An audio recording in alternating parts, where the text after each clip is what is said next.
샬롬, 말씀 묵상과 함께하는 여러분들을 주의 이름으로 축복합니다. 찬송가 337장 내 모든 시험 무거운 짐을 함께 찬송하겠습니다.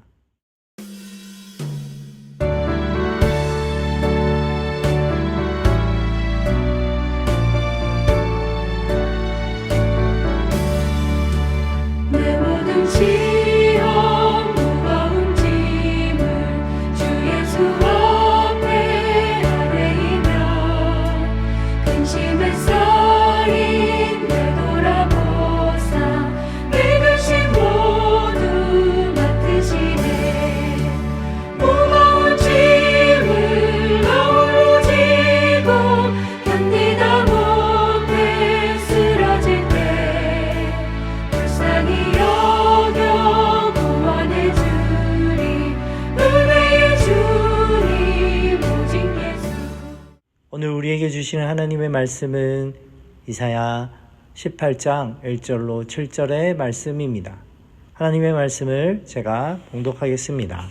슬프다 구스의 강 건너편 날개치는 소리 나는 땅이여.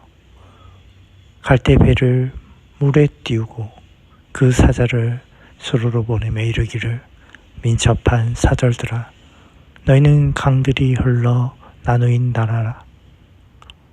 나라로 가되 장대하고 준수한 백성 곧 시초로부터 두려움이 되며 강성하여 대적을 밟는 백성에게로 가라 하는도다.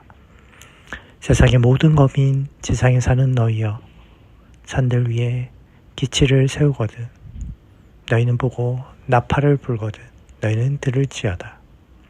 여호와께서 내게 이르시되 내가 나의 처소에서 조용히 감찰함이 죄인은 일광 같고 가을 더위에 운문 같도다. 추수하기 전에 꽃이 떨어지고 포도가 맺혀 익어갈 때에 내가 낫으로 연한 가지를 베며 퍼진 가지를 찍어버려서 산의 독수리들과 땅의 짐승들에게 던져주리니 산의 독수리들이 그것으로 여름을 지내며 땅의 들짐승들이 다 그것으로 겨울을 지내리라 하셨습니다.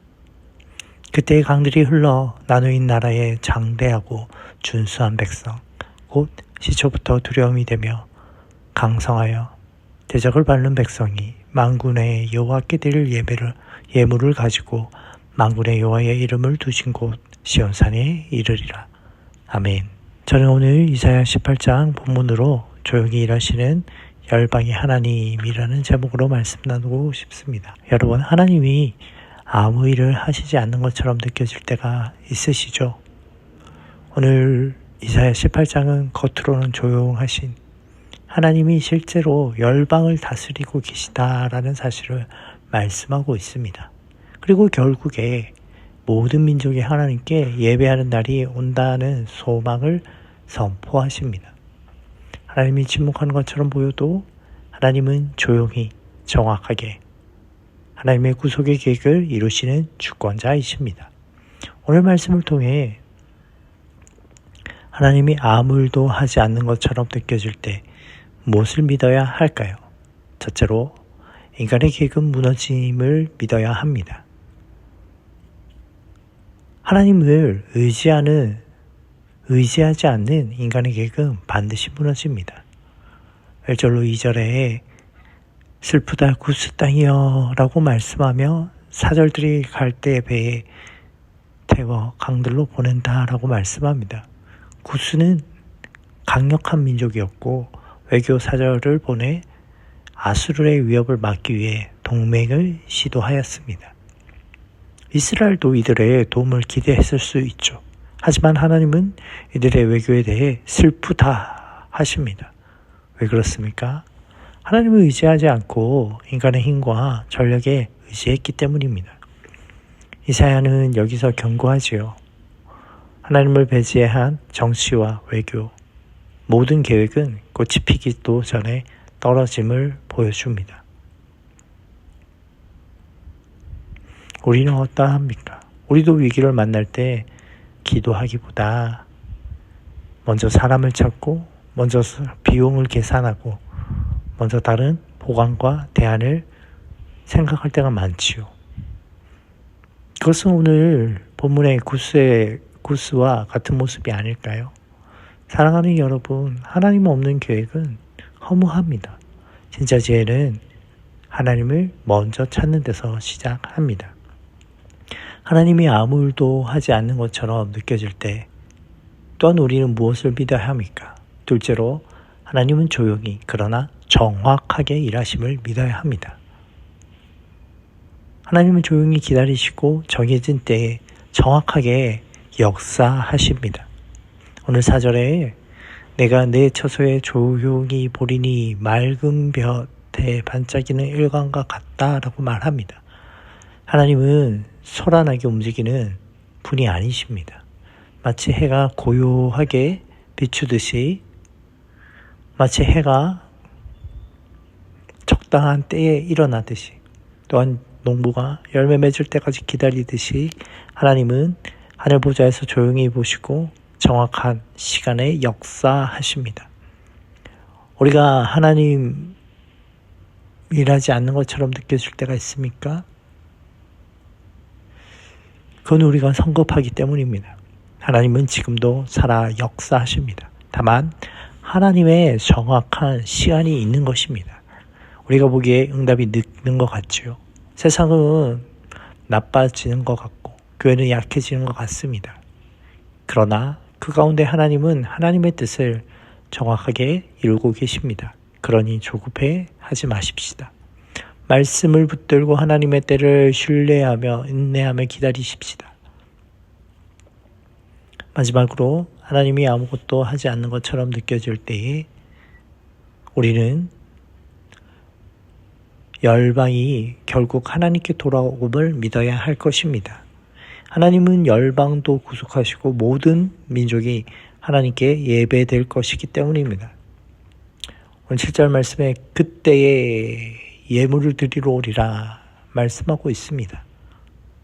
하나님께 책망받던 구스가 결국 하나님께 예물을 가지고 와서 시온에서 경배한다라는 뜻입니다. 놀랍지 않습니까? 이것은 단순히 구스에게만 해당하는 말씀이 아니라 모든 이방 민족을 회복시키는 그러한 모습을 예표하고 있습니다. 신약에서 이 예언이 실제로 성취가 되죠. 에디오피아 내시가 복음을 듣고 세례를 받고 바울이 이방 선교를 시작하고 계시록에는 각 민족과 나라가 어린 양 앞에 서서 예배하고 경배합니다. 바로 이것이 하나님께서 하시는 구속의 역사입니다. 여러분, 오늘도 하나님은 열방을 시온에서 부르고 계십니다. 그 사명을 누가 감당해야 합니까? 많은 선교사들요? 네, 맞습니다. 무엇보다 바로 교회인 저와 여러분이 감당해야 합니다. 교회는 그냥 머물러 있는 건물이 아니라 함께 파송되어지는 공동체입니다. 우리가 복음을 들고 가고 기도하고 돕고 보낼 수 있어야 합니다. 하나님의 열방 구속에 참여해야 합니다.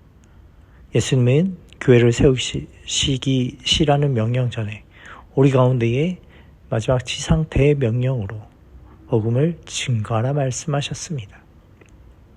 사랑하는 여러분, 오늘 이사야 18장은 우리 가운데 이렇게 선포합니다.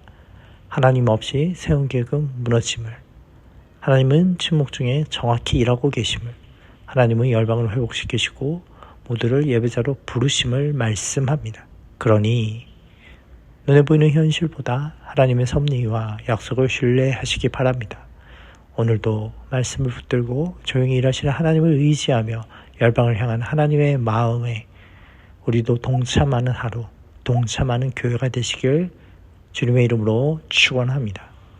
기도하겠습니다. 하나님 아버지, 우리는 자주 조급하고 흔들립니다. 그리고 보이는 곳에 속아 넘어집니다. 그러나 오늘 말씀을 통해 하나님은 조용히 그러나 분명히 정확하게 열방 가운데 역사하시는 것을 다시 발견하게 하시니 감사합니다. 우리도 하나님을 신뢰하게 하여 주시고 우리의 삶이 하나님께 예배와 순종으로 반응하게 하여 주옵소서. 감사하며 예수님의 이름으로 기도합니다. 아멘. 오늘 읽을 말씀은 이사야 17장에서 20장 말씀입니다. 샬롬.